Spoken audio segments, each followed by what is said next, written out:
Magandang araw mga kaibigan.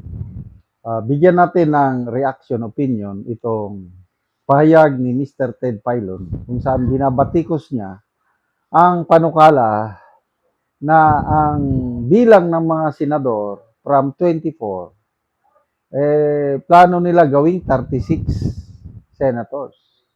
So, payag ba kayo niyan? Okay, update lang muna tayo mga kaibigan sa fund drive natin sa Brave 14 Marines. May naipon tayo ngayon sa GCash na 160,000 pesos.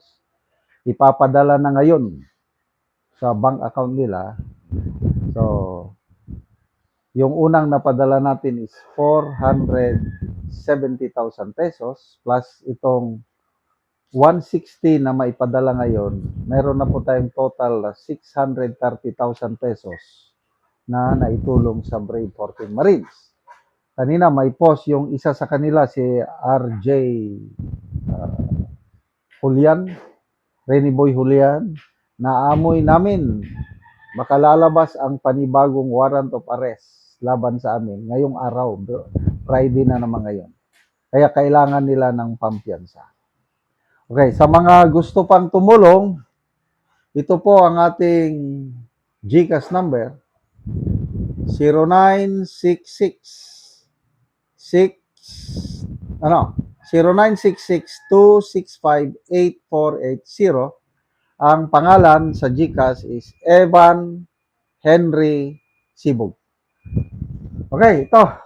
Sa programa ni Ted Filon at saka ni DG Chacha, binabatikos ni Ted Filon yung panukala. Dahil dito po sa ating napapanood sa Senado at nasaksihan po na naman kahapon, inaamin nila yung quote-unquote dignidad na nawala na o yung sinasabi po mismo ng ilang senador na pinagtatawanan na tayo, tingin nila sa atin mga clowns tayo, sa kanila lang galing, right? Ano Mig kay Senator Mig Zubiri. Ano sabi niya? And even si Senator Raffy Tulfo, yun din ang sinasabi. May mga nakakausap ako, sabi ni Senator Mig. Circus. Para na tayong circus dito, yun ang sinasabi niya. Pinagtatawanan na tayo ng mga tao. So ang sinasabi po kahapon ni Senator Tito Soto, nagkakabiruan sila na kaysot gusto raw po ni Speaker Boji D magkaroon ng regional na mga senador. Sa halip na 24, sabi po nitong si Senator Jaime gawin 36 o 54 or something. Alright? So yun, mga kapatid, mga kaisipan yun. Mga, kumbaga, ideya yun. Regional senators. Pero noong pa man po, doon sa isinusulong maging nila Senador Coco Pimentel na federalism, noon pa po ito. Sila Speaker Alvarez, noon pa po ito eh. Ang sinasabi nga, regional na and federal tayo.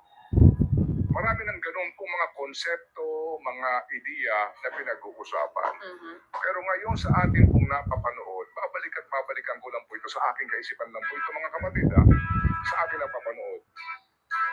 Sa panukala nila na gawing regional senators, na gawin daw pong 36 sa halip na 24, o kaya ay gawin pong 54 sa halip na 24. Palagay ko po sa ating ngayon napapanood at nasasaksihan at sa ating pong katanungan kung sulit ba ang ating ginagasta sa dalawang institusyon na ito, palagay ko po ang aking panukala. Akin lang po ito ha, ang aking panukala. Sa halip po nadagdagan, bawasan. Bawasan. Sa anong pagkakataon, sa ano pong forma, sa palagay ko po mga kapatid, parami sila ng parami. At habang dumadami sila, palaki ng palaki ang gastos natin. Sa atin po ngayon, sa ating napapanood ngayon, mawalang galang lang, palagay ko po panahon na para pag-isipan natin na i-abolish na po natin ang Senado. Sorry. Anong iyong solusyon, Ted? Bumuo na po tayo ng unicameral, isang lupon na lang. Isa na lang. Pero, sa halip na dumami, bawasan pa natin ang mga congressman. Ngayon, 318 sila. Mahigit 60 ang party list. Party list, na anak din, kamag-anak din ng mga nakaupo, o kaya po mga kapatid ng mga negosyante at mga kontratista. So, Correct. bakit po dito, with all due respect, bawal ba ito? Masama ba itong ating sinasabi? Hindi. Kasi paano ka natin ito eh? At the end of the day, sa atin din manggagaling kung anong ating gusto. We would like a status quo, 24 senador na pinanonood natin ang ganun ng kanilang circus. 318 Congress na pinupuntuhan natin. Ulitin ko ha, ang Senado mga kapatid, ang budget ay 8.57 billion for this year.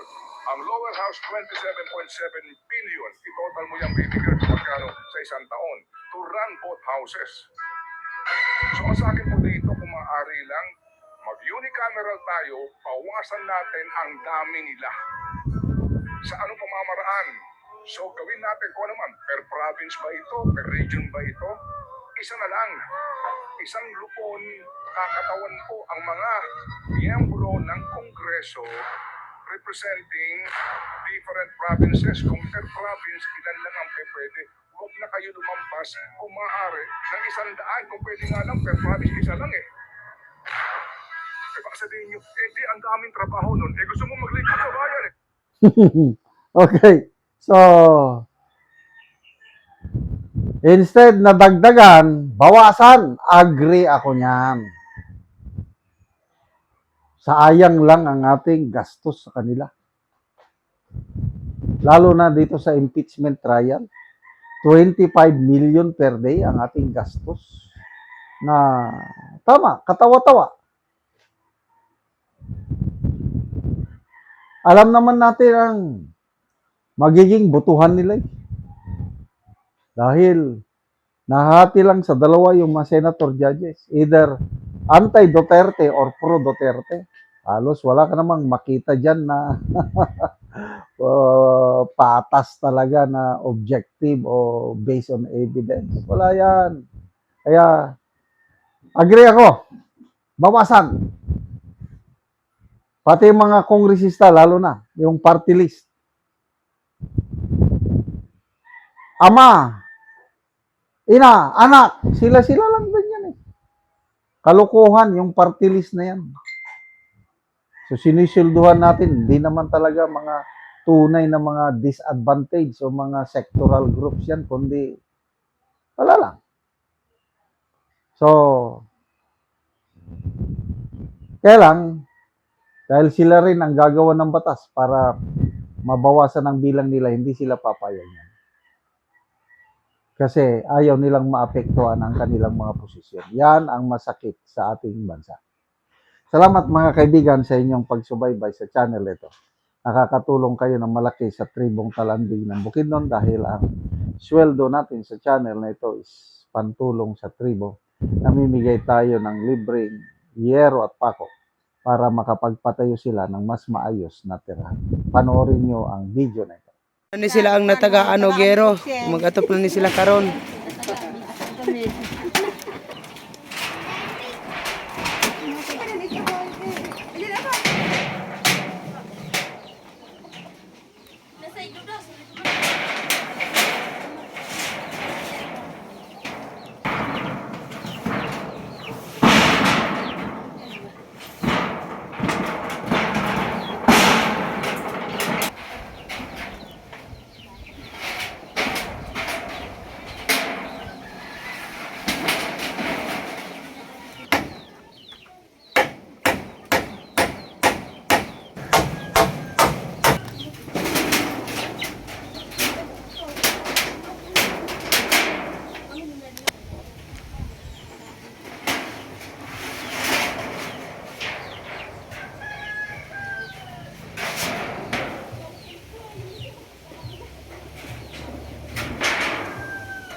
Karon nakahumanagid silang anti sa pag-atop.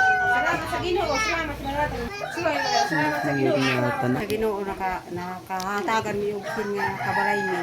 Dili yan Oo. ulanan salamat sa nagkahatag sa asin. Oo.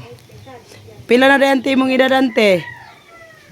Kuan adman 51. 51. Pila na ante mong anak? Siya walo.